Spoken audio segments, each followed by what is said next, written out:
I don't think I'm stupid. If I'm making millions and millions of dollars, I'm not doing anything stupid to lose any of that. But, it's very NFL-like to let this guy get away with that. But, hey, you know what?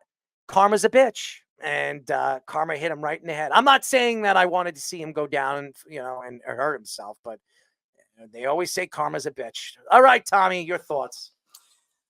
It's just, you guys have mentioned, honestly, Mahomes' number one weapon now gone, taken out by Mahomes pretty much, and it's crazy because this wide receiver core, it was expected to be a lot better this season. Most really, I didn't think it was going to be a lot better. Well, I mean, getting people like Hollywood Brown, Rice, they even got Juju I Smith, forgot all about Hollywood Brown. Exactly. See, look at that. So no, but I don't think Hollywood Brown is any good. I mean, well, he would have been.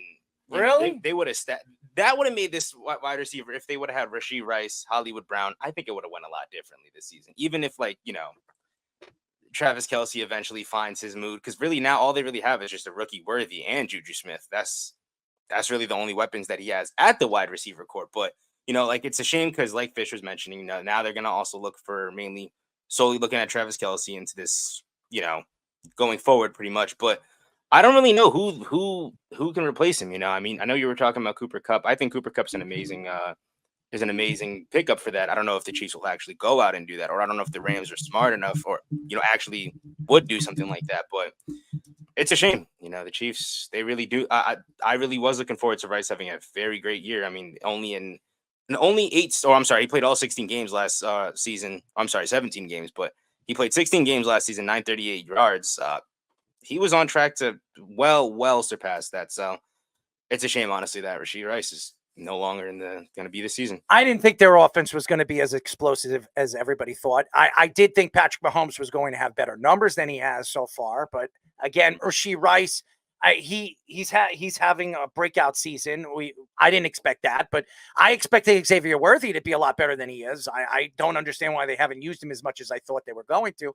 You would think that a guy like Andy Reid, the way he uses these speed guys, putting him in the slot and doing so many different things, I have not seen that yet. Now, maybe we see that more, and maybe using Xavier Worthy in the backfield as a running back style type of player, that they could do so many different things. They did it with Mecole Hardman.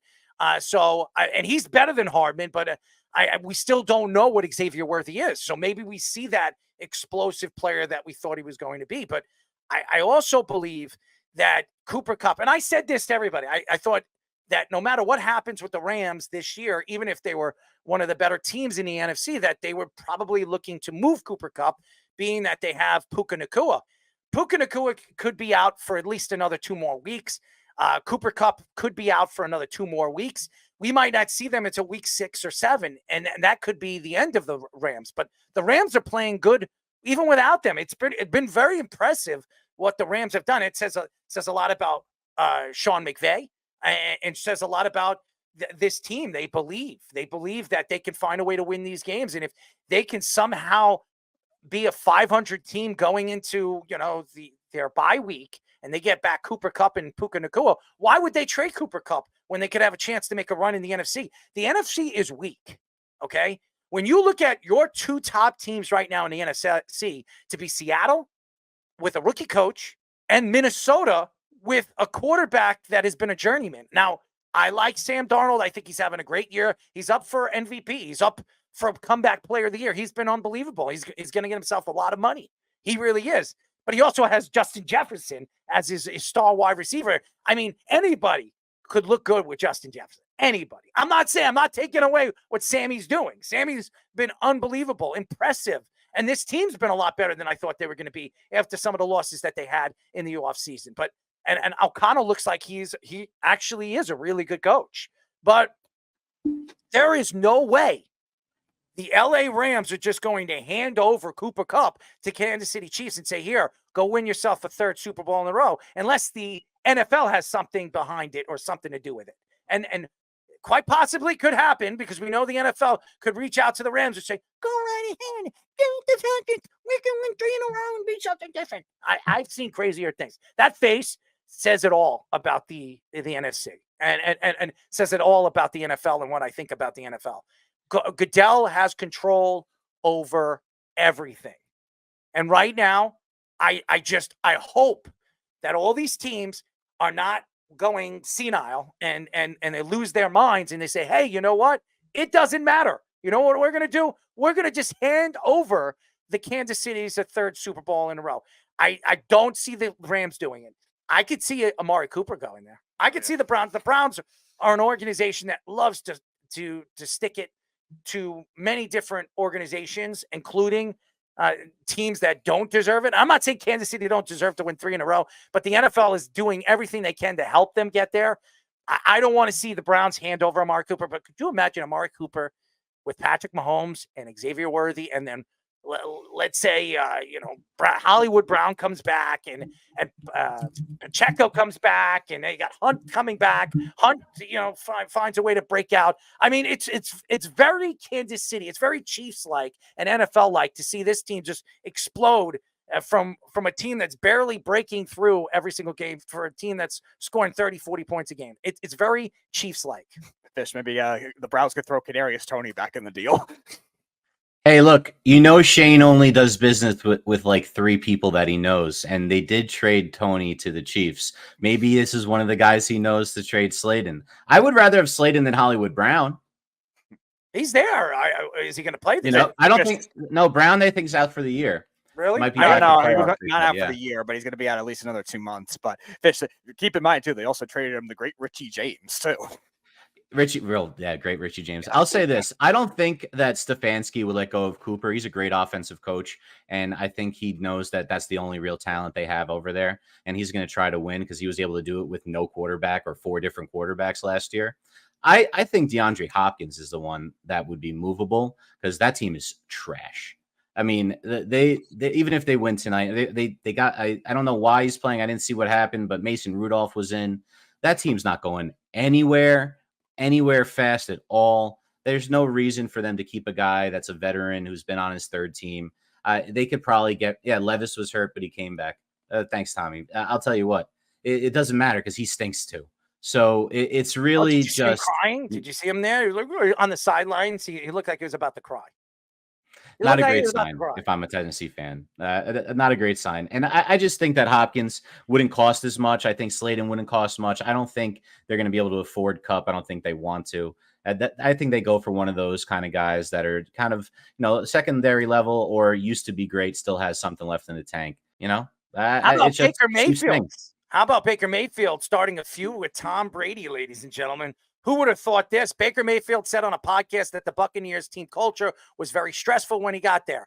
Baker said Tom Brady had everybody dialed in and was a high-strung it was a very high-strung environment. He added that several Buccaneers offensive players wanted him to bring joy back to the game of football. During his broadcast of the Bucs and Eagles game yesterday, Brady took shots at Baker, saying being stressed out is having no Super Bowl rings. Brady also said a football team isn't daycare, and if he wanted to have fun, he would take his kids to Disneyland. That's what he said. Brady also revealed that he was very interested in joining the Bears in free agency, but their contract was $10 million less per year than what the Bucs were offering him. Brady had 14,643 passing yards, 108 touchdowns, a 66.7 completion percentage, and a 98.1 passer rating in 3 seasons with the Buccaneers. I love this. I love that Baker Mayfield is not afraid to open his big mouth. And this brings me into loving Baker even more. His wife likes to speak for him. When he was over there with the Browns and the organization and the fans were throwing him under the bus, what was his wife doing? She was standing up for him. It looked like Baker Mayfield was a peewee. He had his wife do all the talking. Mayfield looking. I don't know what's going on with that over there. Sorry about that.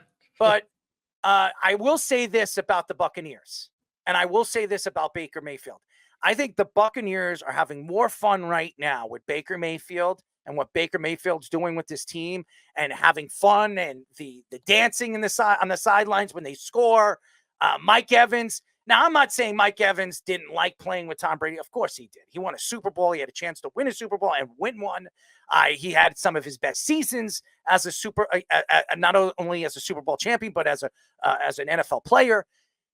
Baker Mayfield brings a different dynamic to this team, this organization, and he brings a kind of fun to the game. I remember, and one thing I could remember about Baker Mayfield is the stories that you heard when he was in Oklahoma. I mean, if you don't know, he wins a game. He takes his team's flag in the middle of the field and he puts it right on the emblem. Is it Terrell Owens like? I wouldn't say that, but Baker really didn't give a crap. Then Baker Mayfield got effed up, and then he's running around naked all over the Oklahoma, Oklahoma. What do they call it? Emblem. No, he was running around naked on the emblem. He was at a party. He was running around in the quad. He was running around the school naked. I don't know what he was doing, but he was having fun. He was out of his damn mind. But Baker Mayfield is a unique personality. I'm sorry. He's a unique personality, and he brings, a certain fun part of the game that I think the Buccaneers were missing when Tom Brady was there. Tom Brady is a winner. I understand Tom Brady is taking shots at him, saying that if you want to have fun, take your kids to Disneyland.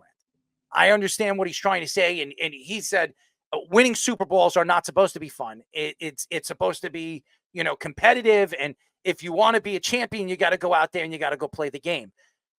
The problem with Tom Brady is Tom Brady took the game a little too far. Now, I'm not saying he was wrong. I mean, he was a winner. He was born to win. He was a champion.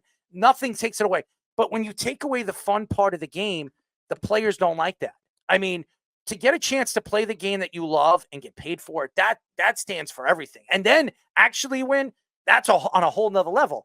Now, if the Buccaneers win a championship with Baker Mayfield, with this team, and they're having fun doing it, it's going to stand out more to these players than winning it with Tom Brady, because it was like dealing with a drill sergeant. When he's not playing a good game or you're not having a good game, he's on the sideline screaming in your face.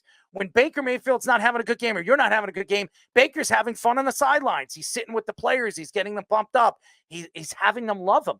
I love that about a quarterback. Say whatever you want about one of the impressive nature of what Tom Brady has done, or Peyton Manning. Peyton Manning, when he went on the field, and we've had guys that play with Peyton Manning, they said he's great off the field, very fun off the field. But when he played on the field, and when the time was to play the game and play at a top level, he wasn't a very fun player to play with. When you're great, you got to take your game to another level. Now, we have seen players in the past. Patrick Mahomes, people have said that Patrick Mahomes has become kind of a dick, and they've said that over the last couple of years. When you first win your Super Bowl, it's when you first Super Bowl, you have fun. After you become accustomed to winning, you become more accustomed to being a prick, because you're so comfortable winning. It's so easy in your mind that or it's not, how to win. You become a completely different player. So Travis Kelce is the personality on the sidelines for that team. It's not Patrick Mahomes. It's Travis Kelce. He's dancing. He's doing push-ups. He's doing jumping jacks. I mean, we've seen Travis Kelce over the years do a lot of stupid things. Patrick Mahomes is more of the serious note, and he's the serious guy. He's the face of the organization. So I think that Tom Brady has a point, but I think Baker Mayfield even has a bigger point, because he said when he went there, it was very stressful. Everybody was too serious. Everybody was dialed in. They were high strung, because Tom Brady made it that way. And Tom Brady learned that from Bill Belichick. He was very high strung. We've heard guys say that Bill Belichick was very funny. And we've heard through different guys that Tom Brady was very fun off the field, but on the field, he was very serious. I don't think there's a serious thing in Baker Mayfield's body at any cost, win or lose. I've seen Baker Mayfield. He seems like a likable person. I would go out and drink. I don't even drink. I drink a beer with Baker Mayfield. He's the kind of guy that I would sit there, have a football conversation with him, and just shoot the crap with him. Not even talk about football, talk about anything. He's that kind of guy. Would you sit there with Tom Brady and have look at Tom Brady on on the television. Tom Brady, he's got his panties up in a bunch. He was just like Drew Brees. It didn't work. Drew Brees didn't work out with NBC. Why didn't he work out with NBC? Because he's so high strung. Tom Brady, too. He is not Tony Romo. Go ask anybody that played with the Cowboys how great of a teammate Tony Romo was. Tony Romo was fun. He was energetic. He was fun in the huddle. Tom Brady, if you're not doing the right thing, you're not running the route right. He's yelling at you. He's like screaming at you. Look at Aaron Rodgers. You think, honestly, everybody says that Aaron Rodgers, some people say Aaron Rodgers is, what he is, a prick. And then some people we've had on the show say that Aaron Rodgers is cool, collective, and a cool person, a cool teammate to hang out with. What we have seen with Aaron Rodgers on the football field when the Jets are losing is what? What do we see? We see him angry. You see him not even wanting to talk to anybody on the sidelines. He's yelling at players. You have Garrett Wilson coming to him, Breece Hall coming to him on the sidelines, and he's looking at him. He's pointing to his fingers, trying to tell him where he should be. I mean, nobody wants to deal with a quarterback. Yes, you want to win. Yes, you want a superstar guy that's going to lead you to that promised land that you have never been or your organization hasn't been in 50 years. But you also want to have fun. This is a game. Why? I mean, Fish, you're a coach. That's what you are when you're around kids. And the first thing you're telling your kids is go out there and have fun. Go out there and have fun.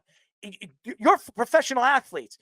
You don't know when your last time on the field is going to be. You can tear your ACL, you can tear your Achilles, and never play football again. As we've seen defensive players. One linebacker that played for the Pittsburgh Steelers. He can't even walk anymore straight. You know who I'm talking about.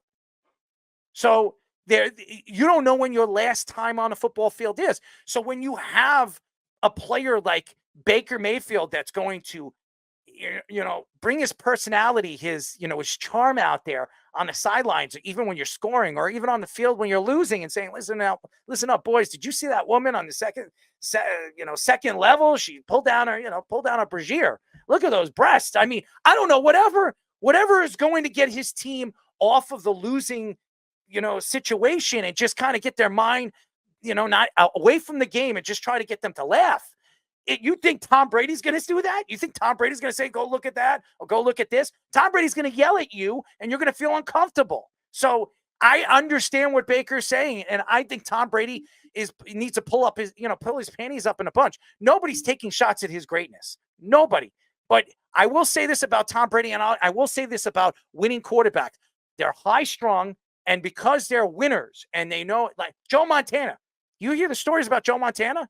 Joe Montana is not a likable person. Jerry Rice has said that many, many times in different interviews. They said, who is the least likable player on your team off the field? And he said, Joe Montana. Why? Steve Young. He played with Steve Young. He said, Steve Young is fun. He's energetic. He's fun. Do you see Joe Montana as a radio show host or an analyst? Never. Have you ever seen him analyze anything in football? Never, because he's not a likable person. Do you see Steve Young on the NFL Network? You do. Do you see Steve Young on ESPN? You do. Why? Because he's a likable person. They're high strung. Some of these quarterbacks are so high strung, and they think that it no matter what, it doesn't matter how great they are and what they've done on the field, it's never good enough. So my opinion, Baker Mayfield, absolutely right. And I think Baker stands for something, and I don't think he gives a crap what Tom Brady thinks. No, and again, you look at Baker Mayfield, the evolution of even him, like, yeah, he's always going to be his crazy, fiery self in his own way, but I think in both circumstances, you needed that kind of thing in the evolution of what the Buccaneers were. The Buccaneers from 2018 and 19 were like a talented roster that was missing a couple key positions, including the quarterback. You look at when Bruce Arians got there. Jameis Winston was one of the highest guys in passing yards, but he also was one of the highest guys in interceptions. So they knew they needed to change a quarterback in an efficiency-driven league. So Tom Brady ended up being the stabilizer there. But once it went stale, and Tom Brady had all the things with the divorce, like all the relationship drama, all the retirement drama in the 2022 offseason as well, maybe it distracted those players too, where they thought they needed a fresh start. Tom Brady came back that season. They still made the playoffs, but they were 9-8. They weren't that good of a team. They were still disappointing. And if it wasn't for the weak division, they don't go to the playoffs. And then they needed that kind of stabilizer, that fun guy in a season in 2023 when nobody had any expectations for the Buccaneers. I think both of us picked them to win 5 games that year. Like nobody had any expectations because Brady retired. Baker Mayfield comes in. He's a cancer in the locker room. Everybody said no. It was the opposite. It fit with whatever they were doing over there. So I think both ends of it can be right. But for Tom Brady to criticize that kind of thing and say you can't play stress-free football, no. I agree with Brady. I got to You need disagree with to you give yourself guys. a breathing room, Speedy. You're always choking on your spit. What do you like to spit? Anyways, It's just talk. yeah, well, obvious. Go ahead, man. Go ahead. Well, I just disagree. I think that Brady's right on this one. It's you got to get great players want you to get on their level. Michael Jordan wouldn't suffer any fools. He eventually came around to Steve Kerr, but punched him in the face in practice famously, and then eventually got Kerr on his level and gave him, trusted him enough for game-winning shots in the playoffs and the finals. That's how great players are. Brady is absolutely one of those types of guys who is very intense, but he wins. And they don't just want to win once. It's about winning multiple times. He's not satisfied with winning once. Baker might be satisfied with the playoff run. And that's kind of what Brady's trying to intimate here is, I didn't realize it was stressful not winning. I thought that's the most stressful thing is when you don't win, because I want to win. If I don't completely win, it's a failure. Baker's never won. So Baker doesn't really have that, it's not that he's not a winning player. He's just not that elite guy. If he wins the Super Bowl, okay, and you hear this from Tom Brady, and Tom Brady's looking at Baker, he's not a winner. He hasn't won anything yet. But if he wins the Super Bowl and the team is behind him and everything that he has done this year and what he stands for and everything like that, it would change the outlook to what Tom Brady is saying. Because Tom Brady, I understand what he's saying. I again, going back to him, he knows how to win. He's won so many times. He's won 7 Super Bowls. At how many times? He's been to 10 Super Bowls and he's won 7. It's incredible what he has done in his career. But again, when you look at Baker Mayfield, it's about having fun, is it not?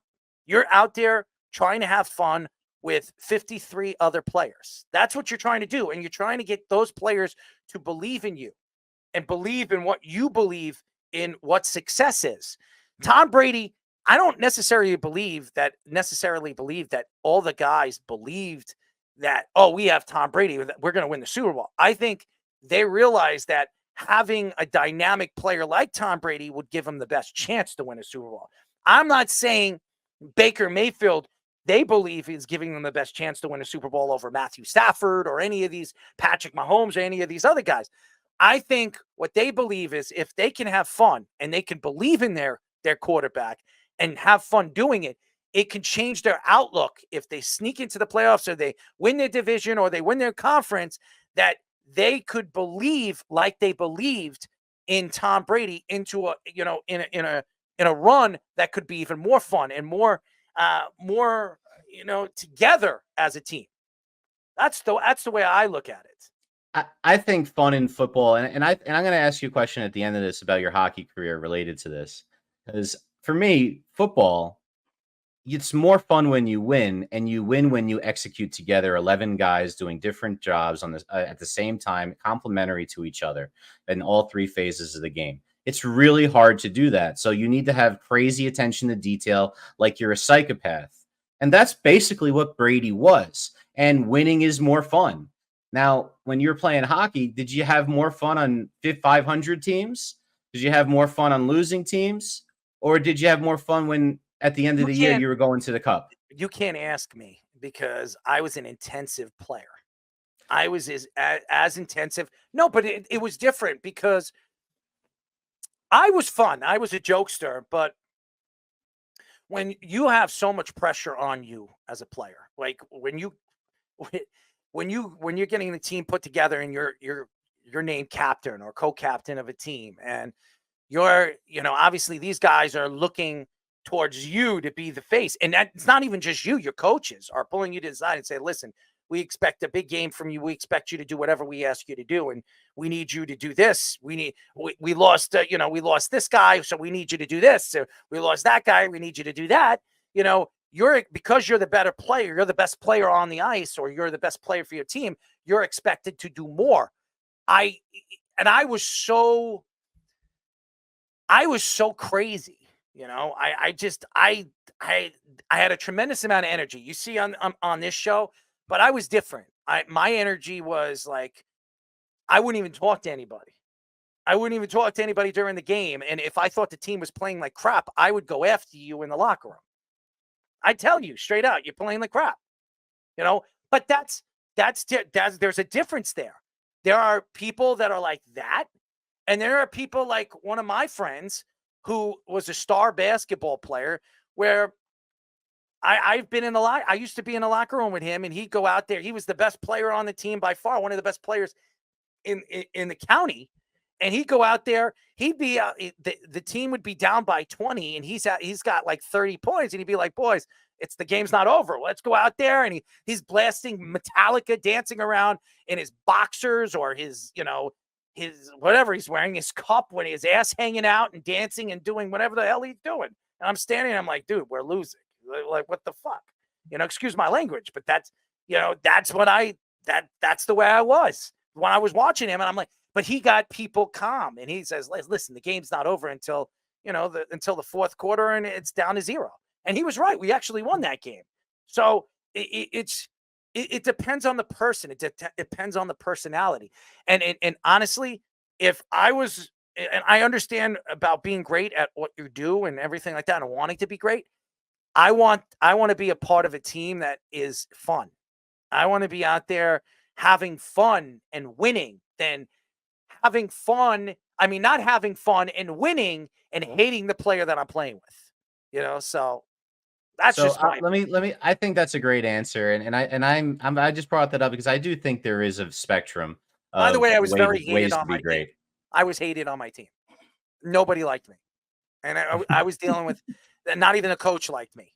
He would sit me out, dude. There were times that I'd be yelling at players on the ice. I'd come off the ice, and he'd tell me to get in the corner and sit there alone.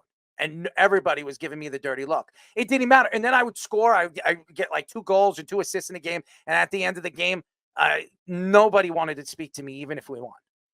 Because I would leave. I would be the last person out. And I would just be sitting there, and everybody, usually everybody was pounding, chopping people's legs at, in the locker room and telling everybody, like, a good game. And they were looking at me like, oh, what a scumbag, So I guess being great and dealing with the backlash from it is not fun. And it's hard because they want the energy from you. They want that aggressive personality, but in the end, you also don't want to be hated by the people around you. And I didn't get along with a lot of people on my teams. My travel team, it was hard for me to get a roommate. Nobody wanted to room with me because they were just afraid that I was going to be the same. And I wasn't. Outside of being on the ice or off the field or whatever I was doing, I was a normal, fun, energetic guy. But when I was there, I was aggressive. I wanted to win. I would do anything to win a game. So it's hard. It's hard to be great and be loved. It is. And again, I think you're absolutely right, man. I'm sorry for cutting you off. You're absolutely right. I just before we got to Tommy, I really think it's important as I'm kind of look. I come off as a dick sometimes when I'm a teacher, when I'm a football coach, especially because I want you to do better than you currently are doing, and I'm always looking to try to help someone improve. And unfortunately, sometimes that requires you just to be hard on people, and it's tough love. And if I don't do it that way, it's going to happen a lot slower or not at all. And we don't have the time. And there's a lot of time it causes pressure. And sports is all about, time ticking down. And it's all about that. So Parcells push buttons. Belichick push Brady's buttons. It's not surprising he turned out this way. Tom Coughlin. Coughlin was a button pusher. Yeah, he had to change himself from Michael Strahan and Tiki Barber. Even Tiki. One of the reasons why Tiki retired early was the fact that Tom Coughlin couldn't stand him, and he couldn't stand Tom Coughlin. He could say whatever he wants, Tiki Barber, but he's going to say he loved Tom Coughlin, but they did not get along, and nobody liked Tiki Barber. Nobody liked him, but it wasn't because he was great. It was because Tiki Barber had something to say about everybody after the fact, and Tiki didn't win anything. He wasn't a part of that championship team. He left before that. So, but It takes a lot. It's a lot of pressure on you to, and the coaches, and you know this more than anything because you're a coach. One of the things that I've learned about playing sports and being competitive is when you win, you're loved, and when you lose, you're hated. And then when you win and the players that you're playing with can't stand you, they still hate you. So it just, I was not liked by any players. And I got, even when I played Team USA hockey and I was playing with guys that were just as good as me or just as, just as talented as me, I didn't get along with a lot of guys on my line either because I was just, I expected a lot from me, and not only for myself, the players that I was playing with, and they couldn't stand that. It was all you want to show that you can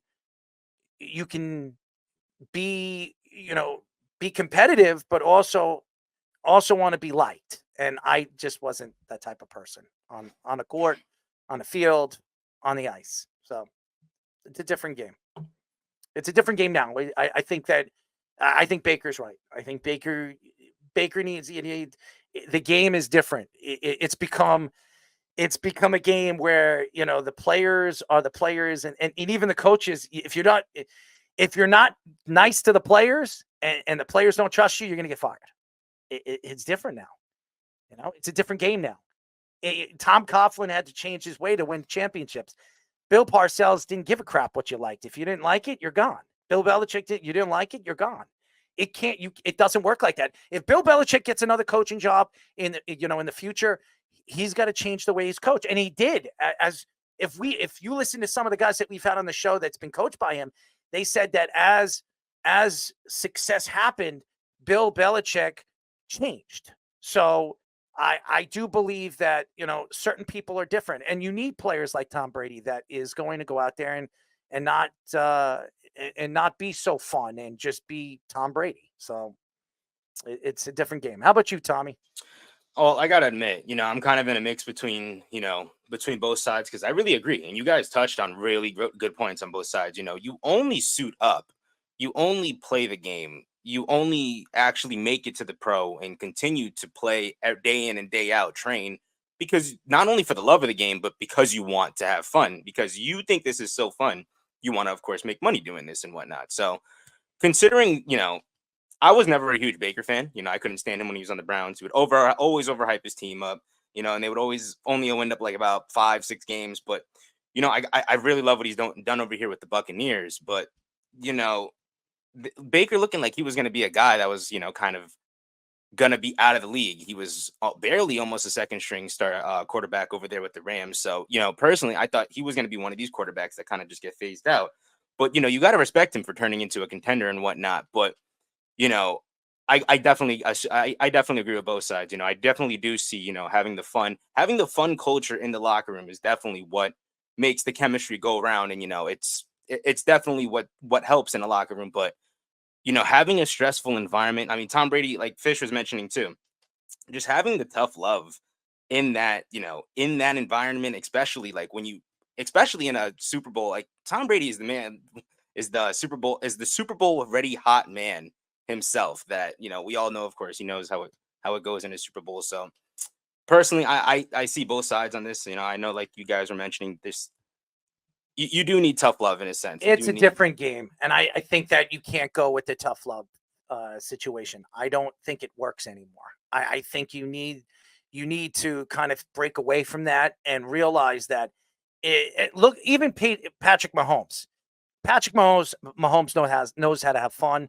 He always has fun on the sidelines, but he now that he's changed and he's won so many Super Bowls and he's on his way to do something that no quarterback's ever done, he's changed his outlook to the game. He's more serious. You see him, he's more serious on the sidelines, and you see the different way, the personality that he's transitioned into. I think Baker, is starting to see, and I think people are starting to see the way Baker is and trying to understand that this is the way and the wave that if you want to succeed in this league and you want to stay in this league for a long, long time, that the players got to trust you and the players got to have fun with you on the field. And I think it's different. I look at Justin Fields.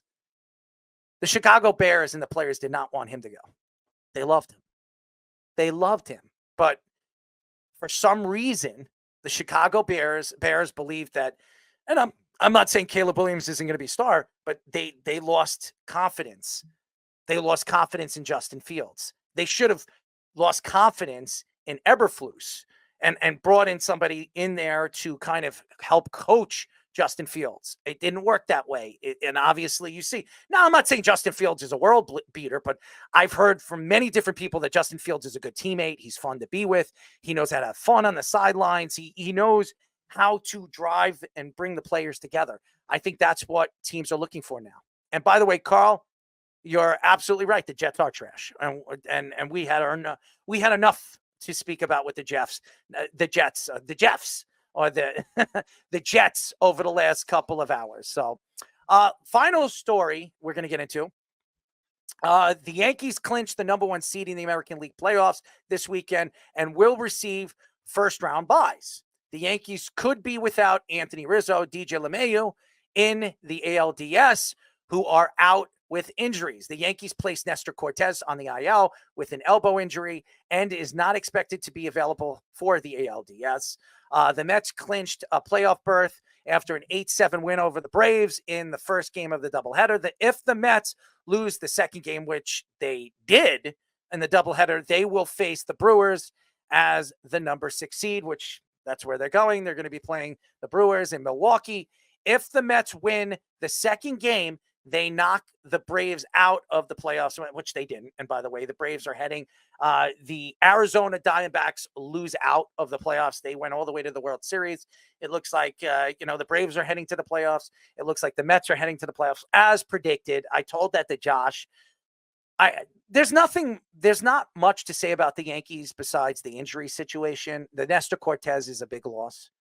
A left-handed power pitcher who I thought was going to be good coming out of the bullpen, could be a long relief pitcher if the Yankees get into trouble in certain games. If Rodon doesn't pitch well, or Garrett Cole doesn't pitch well, or Heel doesn't pitch well, he's a rookie, he's a young player. He's going to win Rookie of the Year, 15-6, one of the best young pitchers in baseball, 26 years old, had a sensational year after coming back from an elbow injury. There's nothing but win for the New York Yankees to say about this team and this organization. If the Yankees don't win and go to a World Series, it's an absolute loss. It's an absolute loss. And I don't want to hear it from the Yankee fans.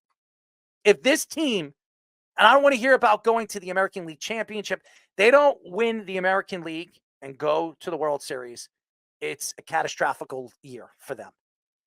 You win, you're the best team in the American League, really throughout the last, 5 weeks of the season. You've been the best team in the American League. You can fight it. You can argue with Cleveland and them. What makes Cleveland so dangerous going into the playoffs, and I've been saying this for a very long time, the most important part of winning a championship now is their bullpen. Who has the best bullpen in baseball? The Cleveland Indians. They have by far the best bullpen. When it goes to 7, 8, 9, from the 7th, 8th, and 9th inning, you have 3 of the best relief pitchers in all of baseball. They have 4 pitchers with an under 2 ERA. I'm just speaking about 7, 8, and 9, and they have the best relief pitcher in baseball since Mariano Rivera. Okay, and he has Mariano Rivera numbers. Now we'll see what he does in the playoffs this year. Mo was a different player in the playoffs. This guy was a great regular season pitcher. He was very good last year in the playoffs, but can he be shut down like Matt Mo was when he was with the Yankees? But if the Yankees don't win and go all the way to the World Series, it's a complete loss.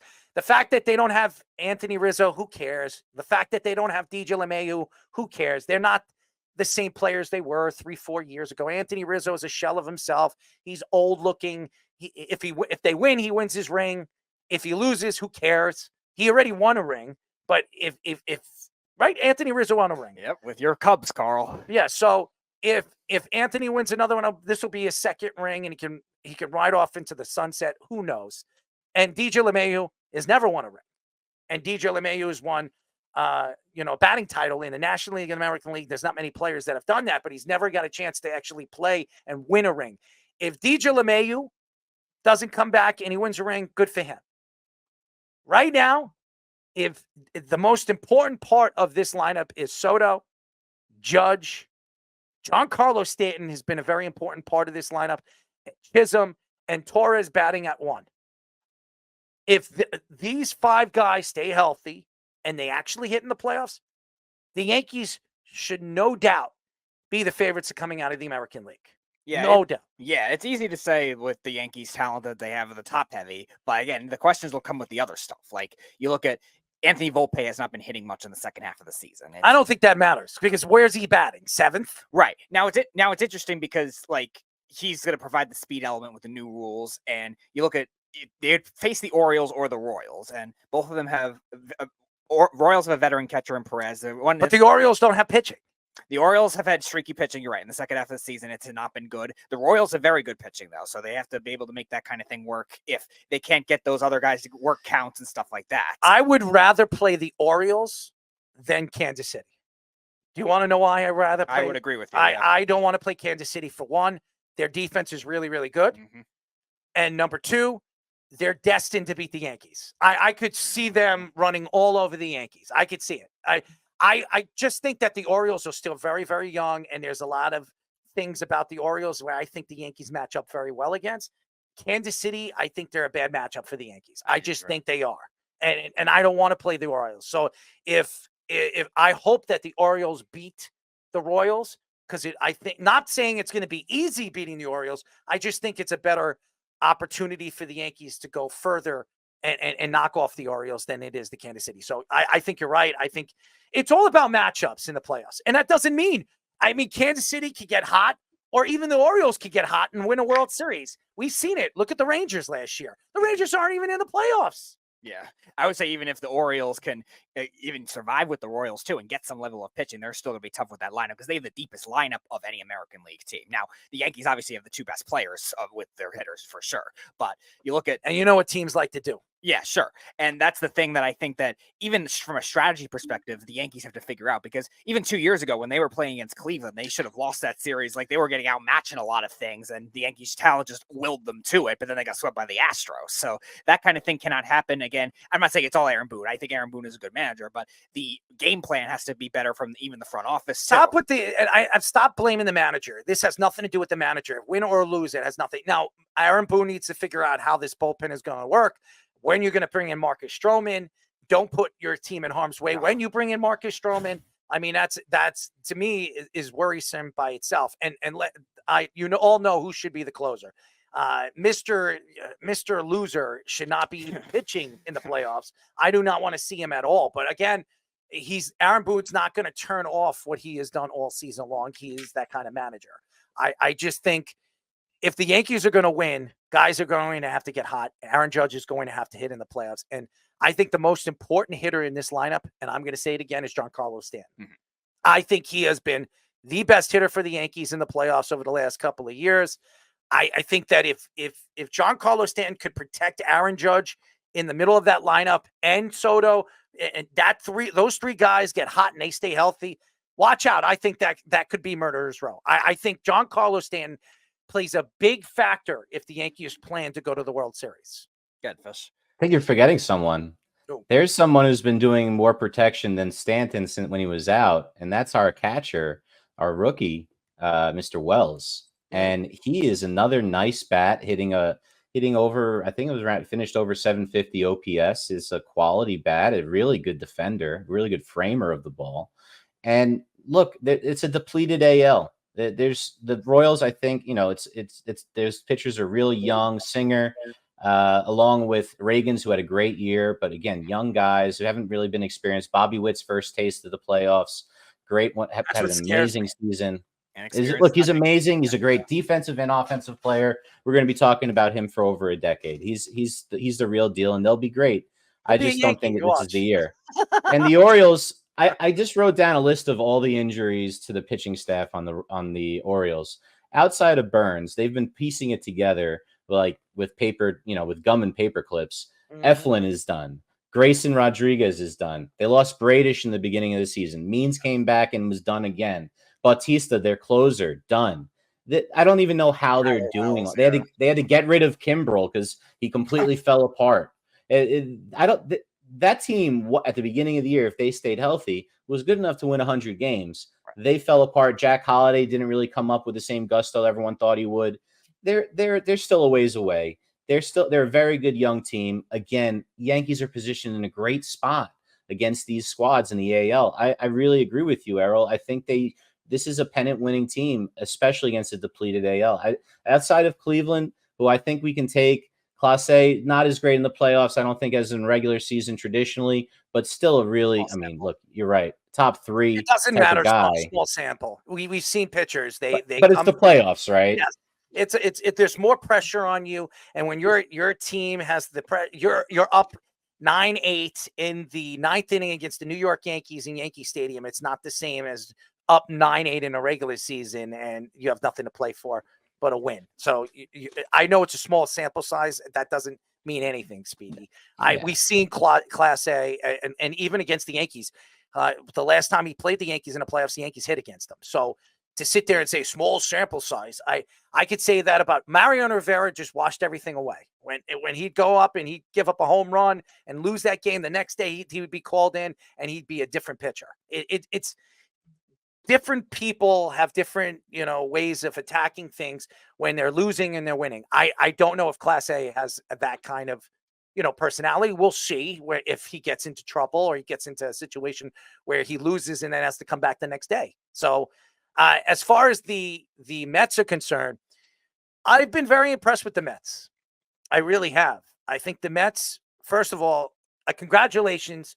I believe one of the best managers in baseball this year. I think he deserves to get a little bit of respect for what he has done this year for this Mets team that was not supposed to be there. This was going to be a year where you don't know what the pitching staff was going to be. You lost Senga for 3 months? He's missed most of the season. I've been very impressed with Senga. I'm sorry, with the Mets pitching. Peterson, I love Peterson. I loved him last year, but he's an injury-prone pitcher. But this year, having the season that he's had, he's been sensational for them. Quintana it's been unbelievable. And this bullpen, they really, they glue together. They glued this together. David Stearns, who I'm not a big fan of, okay? I think Met fans like to blow him up and say, oh, David did this and David did that. He had to do this and he had to do that. Listen, it's worked out for him. We'll see what David Stearns is going to do when he opens up the pockets of the New York Mets. We all know what Uncle Stevie likes to do when he opens up his pockets. It's spent billions and billions of dollars, and it hasn't worked for them. But I will say this. It's a likable team. Brandon Nimmo's had a great, sensational second half. Pete Alonso has not, so I expect Pete Alonso to show up in the playoffs and be a big part of this run. Lindor's had an MVP year. I've been very impressed with Francisco Lindor. I think he's overpaid, but he's had a great season. I love some of these young players that they have. There's a lot to like about this team. There really is. And I hope that they go far into the playoffs. I would love to see the Mets and the Yankees play in the World Series. That would be fun again, like 2000. But I'm not saying the Yankees are going to go there. I'm not saying the Mets are going to go there.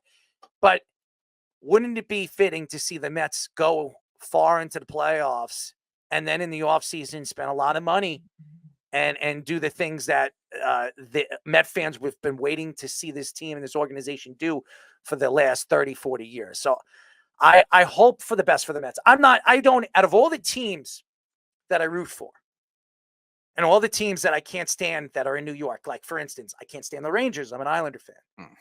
I can't stand the Giants. I'm a Jet fan. I can't stand the Nets because I'm a Knicks fan. I can't stand the Nets, period. We're just laughing at the Nets. Yeah.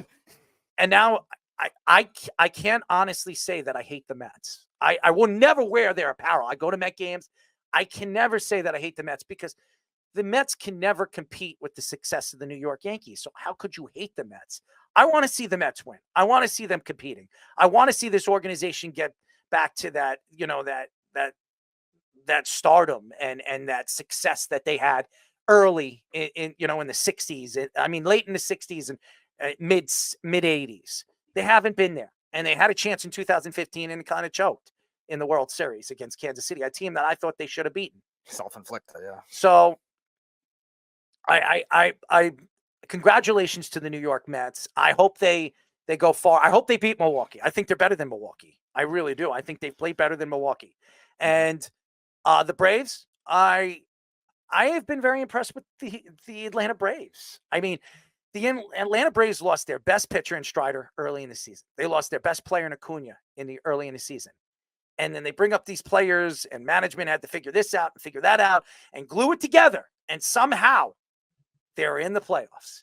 And it's impressive. They're an impressive organization. Say whatever you want. Met fans can't stand the Braves and the Atlanta Braves and the success that they've had over the years. And honestly, they should have had more success with Greg Maddux and John Smoltz and Tom Glavine and Danny Nagel. They won one World Series. That's all they won in that time. That's crazy to say that with all that great pitching.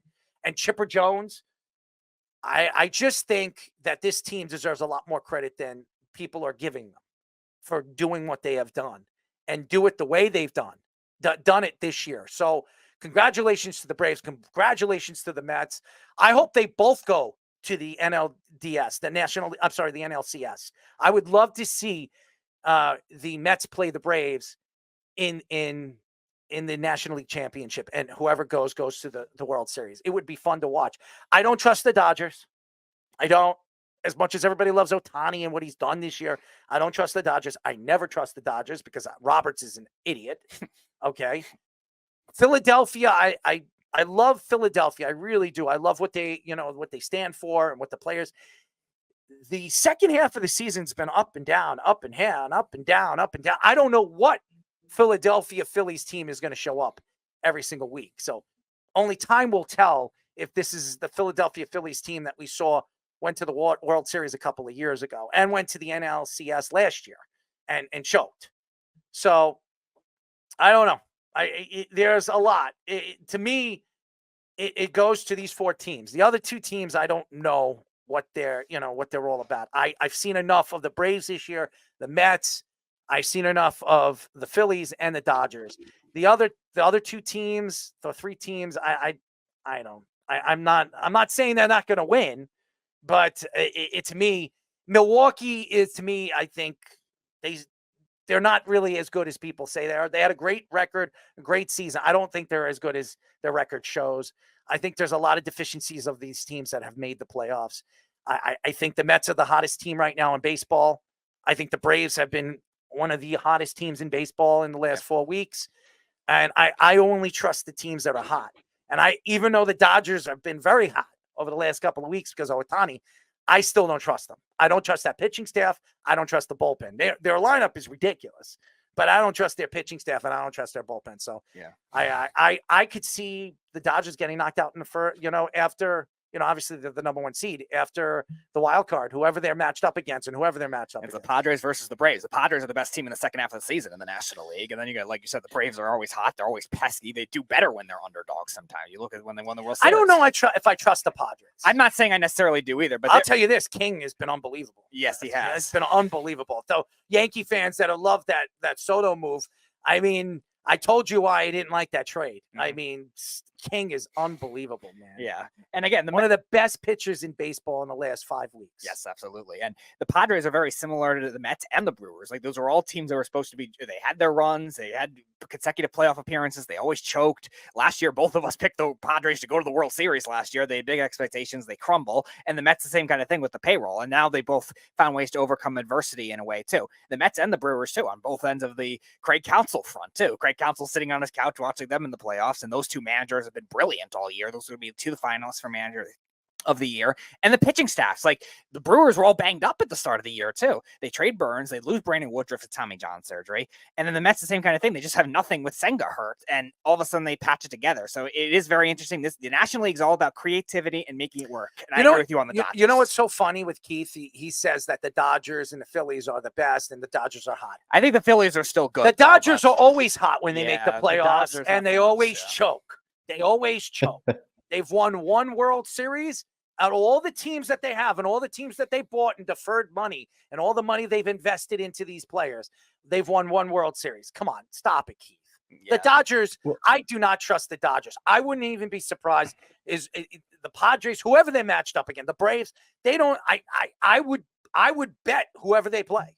If I'm a betting man, I wouldn't trust that pitching staff. Right. The Padres just beat them 2 years ago in the second round, and then the Braves beat them the year before that. Now, the Dodgers beat the Braves in 2020. Fine. But again, you look at the Dodgers pitching staff is all banged up. And by the way, he says he's not worried about the Kansas City. They're not playing great baseball. You watch. That doesn't matter, though, because watch.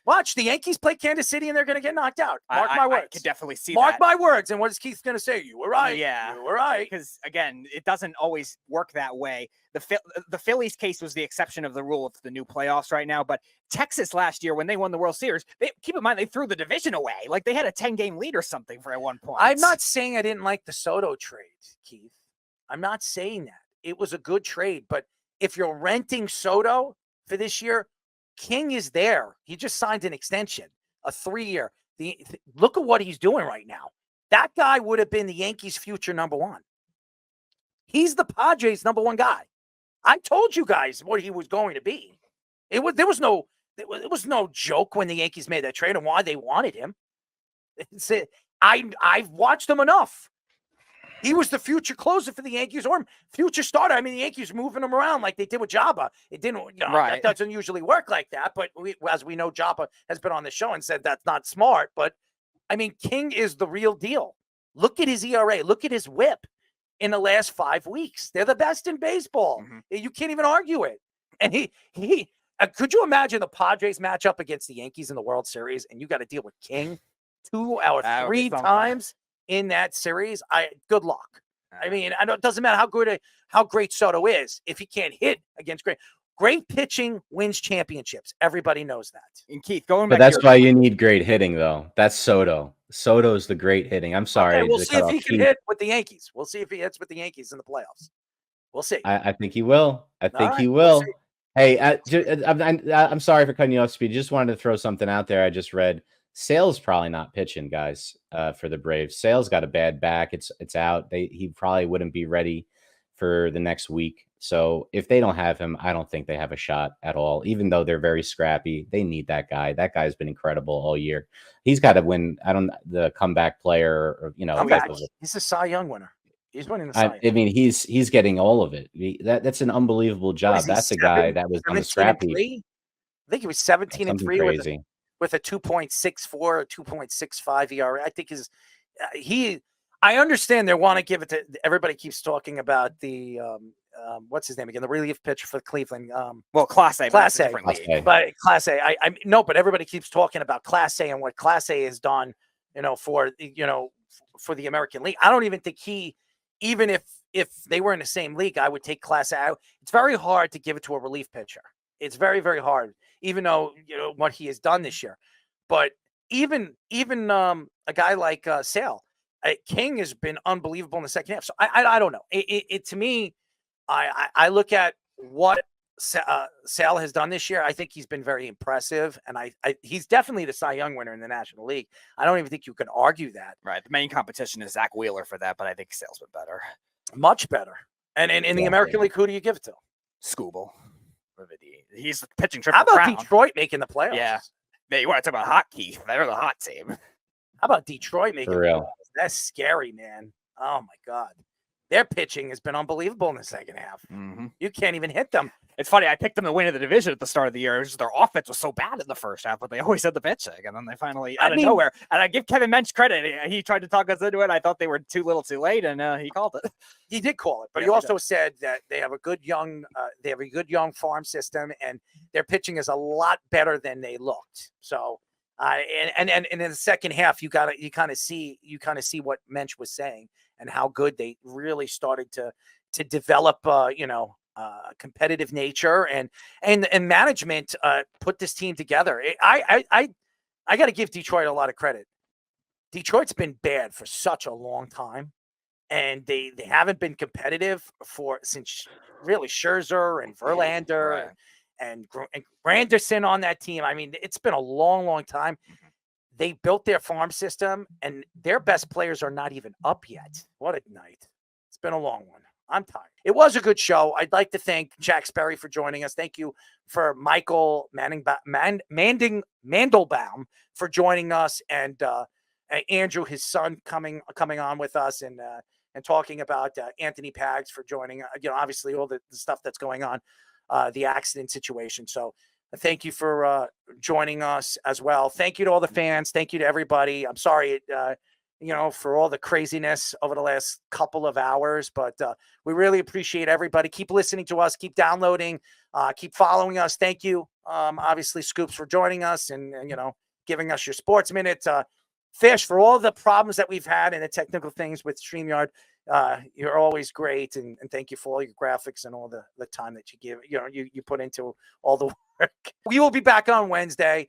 Thank you to all the fans. We'll see you. Good night. You're listening to the Worldwide Sports Radio Network.